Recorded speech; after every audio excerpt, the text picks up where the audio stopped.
Hello everybody and welcome to Symmetria. I'm heyitsbex and this is our whimsical, wonderful, magical fairy tale land here on the Symmetria server. Hi! So this first episode I had great intentions of getting this YouTube series started at the beginning of the season for the Symmetria server. However, best laid plans, that didn't happen. But here we are now. So this first episode is just going to be a walkthrough of all of the amazing things we've done so far on the server.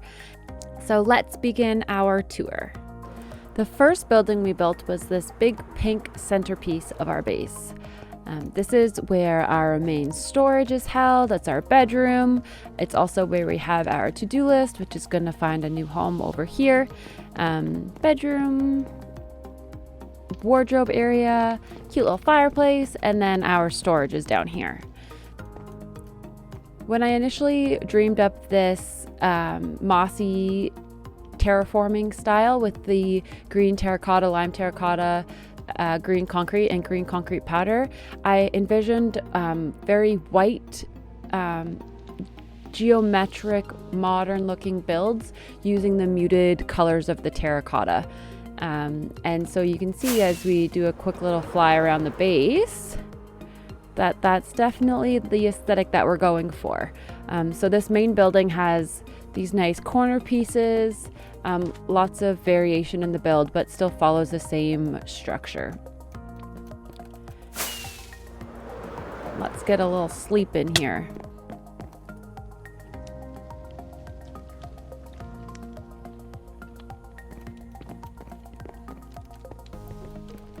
The next thing we built on the server was our wizard-inspired smeltery. So we own a shop in the shopping district called Bex Bubbles, where we sell colored glass. And so we have a data pack on the server that allows us to smelt down sand using blast furnaces. And so this is where we make all of our bubbles.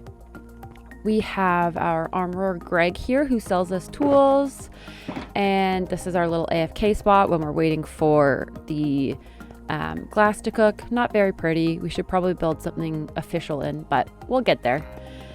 And then if we move over to the operations tower over here with our cute little pointy wizard's hat on top, we can see the control room. This is where we turn it on and off the levels of the smelter.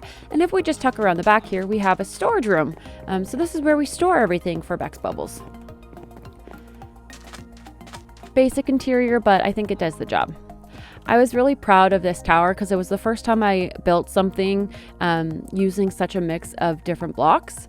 So I was happy with that. This is the Symmetria shopping district. So this is where fellow Symmetrians can come and claim a plot and build a shop and sell some products so that we don't have to collect all the resources ourselves. This is Bex Bubbles, my beautiful store matching our very geometric, modern, colorful style. And in here we sell bubbles, which are really just glass panes. Let's check some stock. Ooh, all the black sold out. We're definitely going to have to come and restock that. A little bit of white. We'll just check the rest here. Ooh, some brown. Let's check just the clear bubbles. This is you make your own color kits. We're going to have to fill that up as well. Oh, those are empty. 24 diamonds. Not a bad haul at all. We're definitely going to have to come back and stock our shop though. This is the town here on Symmetria. So fellow Symmetrians can come, claim a plot, and build a little house. A lot of people had their beginnings here. They just claimed a plot and began. I, however, headed over to claim the land where my whimsical fairy land is, and so we don't have a town plot, but maybe one of these episodes we'll build one. This beautiful palace here is by Backdraft. He's also a fellow YouTuber, so you should go check out his channel. He's actually building Agrabah from Aladdin over on his land that he's claimed. It's a beautiful build, so definitely go check him out. Let's head back to our fairyland.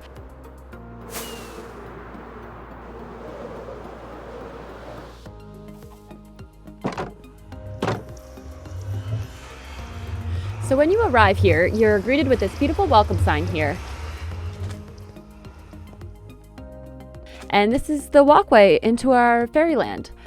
So we started by documenting the progress that we've made. So this is where we started. This is September's. Unfortunately, I forgot to map out the beginning, but we're basically going to cover this entire island with our fairy village.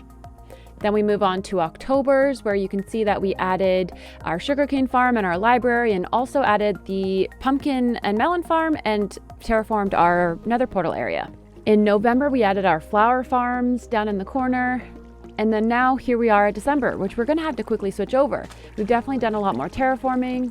Actually, we didn't update the map for when we added our fisherman villagers. So there, now you can see Stan the fisherman's house down there. And yeah, we're going to have to switch this over because it's going to be January here soon. This is our cute little heads. We have a data pack on the server that if you kill yourself, you get your own head. I'll put a link to the data packs that we use on the server down below. So let's take a closer look at our library. This top bit is inspired by the bookshelf block, but of course we used the muted tones of terracotta to keep in theme with our aesthetic. And then we needed to give our villagers that we turned into librarians a home. Oh, it looks like they're having a moment. Let's just leave them for a minute.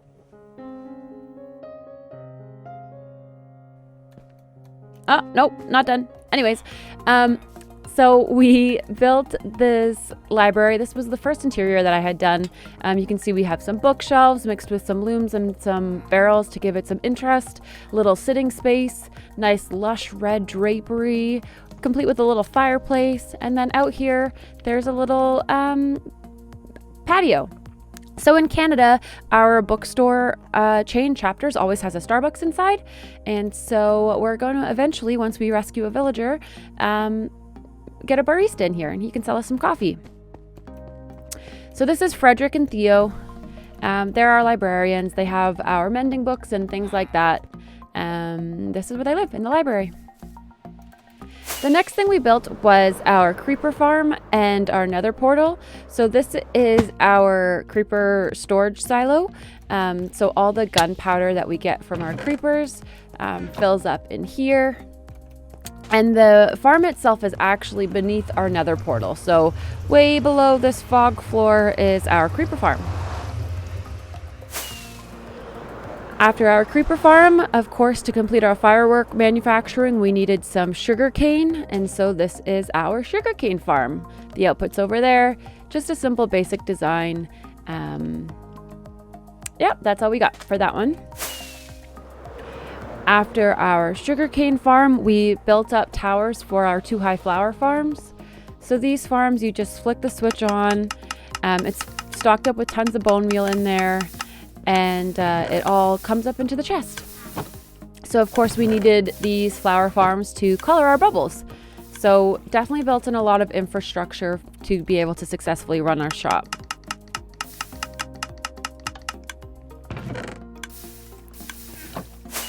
We also have our melon and pumpkin farm over here. Of course, it looks like a pumpkin carriage to fit our whimsical fairy aesthetic that we got going.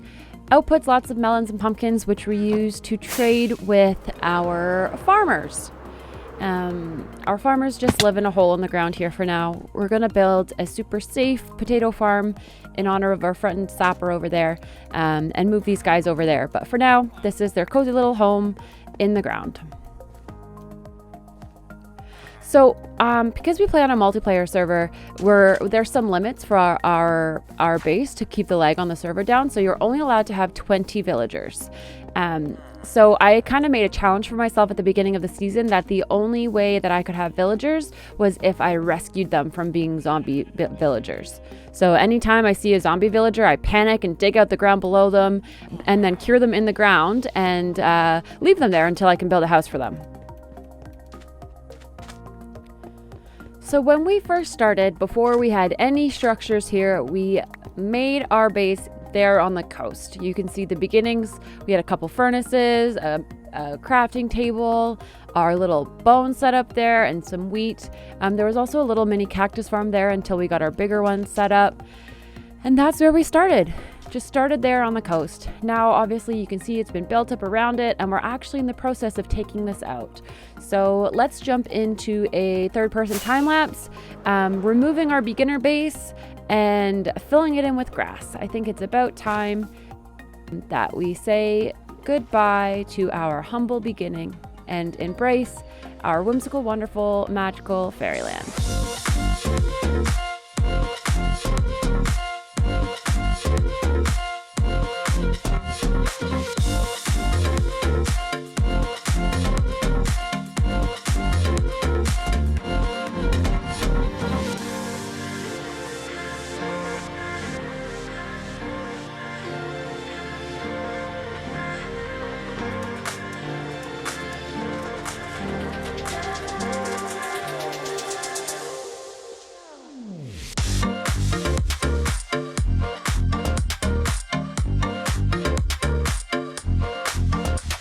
And there we go. The coast is finished. We've even completed the grass all the way over to our makeshift cow and sheep pens.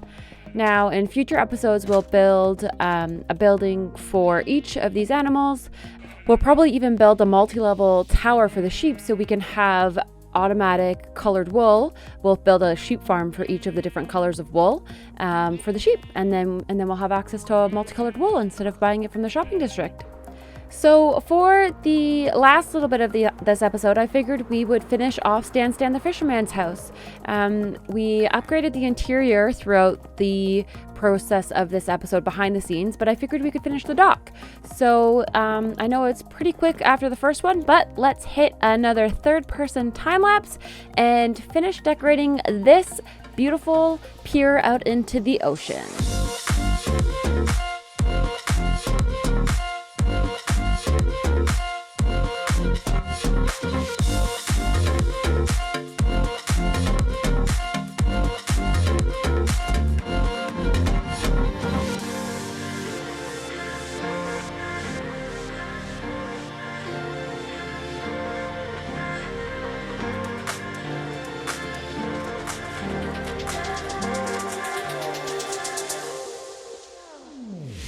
We have completed the pier here outside of Stan the Fisherman's house.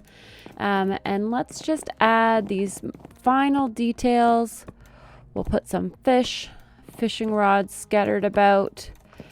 Well, there you have it, folks. We finished our pier here outside Stan the Fisherman's house, and I think he's going to be quite happy with it. Look, it's even raining. Perfect time to go fishing.